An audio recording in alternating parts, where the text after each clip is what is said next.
Pennsylvania, Blue Ridge Mountains, Shenandoah River. Life is old there, older than the trees, younger than the mountains, rolling like the breeze. Country roads, take me home. Weekly feed, Kyle, Meredith, one and only Mike Doughty. Welcome, sir. Thank you. Thanks for having me. Yeah, not a problem. It's good to have you here. You have had one heck of a year. I guess I have, yeah? Like in a year's time, at least. Yeah, I know. Originals record. Originals records. Live album. Book. Cover album, and a book. And a lot of touring in between. And there was actually an electronic record. Oh, right, the electronic record. I didn't...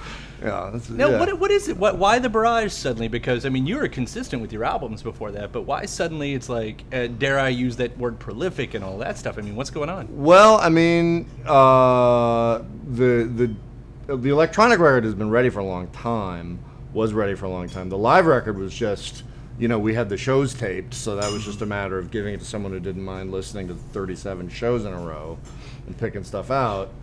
And the book was written like a year before that, so it just seems it's just a confluence of things coming out more so than like a gigantic creative frenzy. Well, still, I mean, it's a good time to be a fan of Mike Doughty, I guess. I hope so. Well, yeah, I definitely hope so. If not, it's more cruddy music. Sure, yeah, well, that would be bad. Well, but then you did release a covers record, so I mean, is there even kind of points from here on out too? I mean, do you still have like a lot of projects in the pipeline? Sure, this? Yeah, always. Yeah, always. I mean, not all with any work done on them, but certainly. Yeah, a bunch of stuff. Yeah. Well, let's jump back to the beginning of the year. In fact, where you and I last left off, we were talking about your book. Nice cathartic moment for you to exercise all of that, get all the truths out there. You toured behind that book. You did a lot of readings. So in the middle of that, when you're done with that, you've answered more questions about it. Did you actually find that you were getting to more discoveries than you realized? Was there any... About my past? Yeah. Well, I certainly discovered that I did not enjoy it. It was not...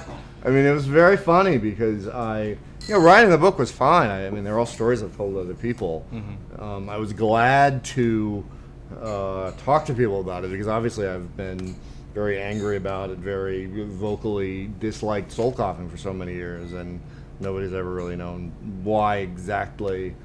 So all that stuff was great, but when I actually going out there and reading the book every night and being in it night after night after night was really like, I just found myself like, I don't want to play this show, and I never feel that way. Yeah. And it didn't even occur to me that was the source of the feeling until I realized, like, oh my God, I'm reading this stuff night after night, and it's just extremely painful. And you were mixing it in with your set too, right? I mean, that's it was like songs and then some reading and then some songs. Yeah. That's a crazy way to do it. It's like, I mean, it's like therapy every single night to a point, which has to be exhausting. No, I'm in therapy, and therapy's definitely so more maybe productive. It's not like therapy. These people are paying you this time to actually talk. Yeah, right. Instead of you doing it around. No applause in therapy. Yeah, well, usually. No pun intended. But you book into the year. With the covers record, The Flip is Another Honey, which is kind of what you're out doing right now. Mm-hmm. And one of the interesting things about this is the liberties you do take with some of these songs.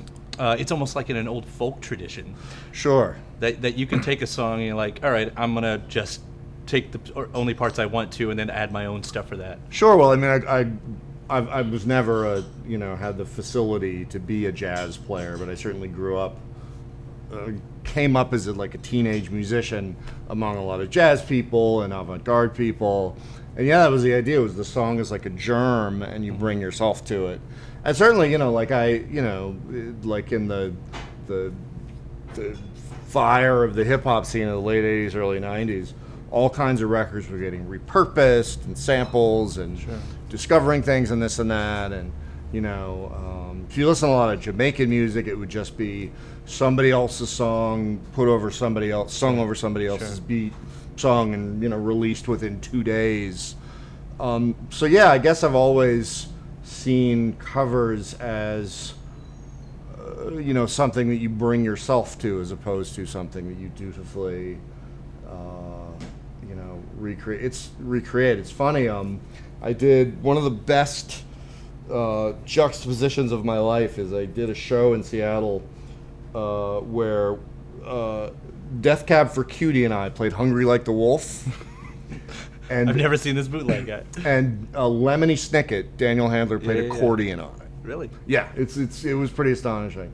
But those guys, it was because I've never been like really in rock music, which I guess is, I mean, I sort of dwell musically in rock music, but just psychologically. But they would be like, well, how many bars is it to that? And I'd be like, I don't know. This is like you know what the chorus is. Sure, you know, sure, when sure. when you hear the chorus come in, it's the chorus. Yeah. Well, I mean, it's obviously nothing new. People doing this, like you said, Jamaican, and all the way back with folk and the way they did it. Right. But have you any purists out there that have called you out on it? That, I mean, you've kind of got your nice fan base that understand what you're doing, but Yeah, no, not really. In fact, one of the awesome things was the John Denver estate. Actually, the first song on the album is not really a cover. It's sort of me rapping between John Denver samples.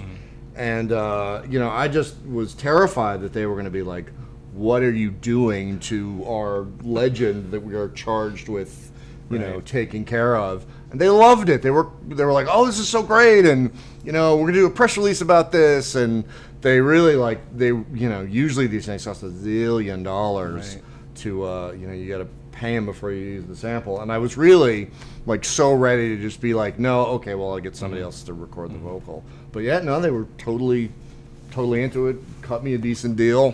What's perfect time to be covering him because he's got like a tribute album and everything else coming. Yeah, out, right? exactly. Yeah. So I mean, I'm sure they were all fired up and ready for that.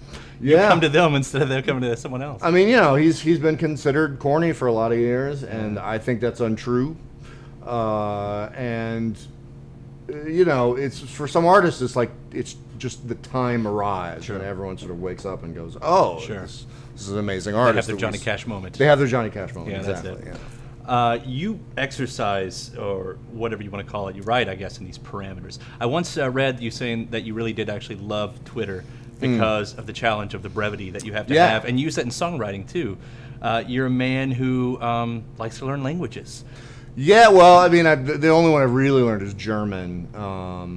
But yeah, no, it was fascinating and really taught me so much more about writing in English than anything else in my life had. Yeah. So do you need those parameters and guidelines? Is that are you looking for challenges right now to help you get to that next songwriting spot? I don't know if I necessarily look for challenges because I really am just sort of looking for something when I sit down.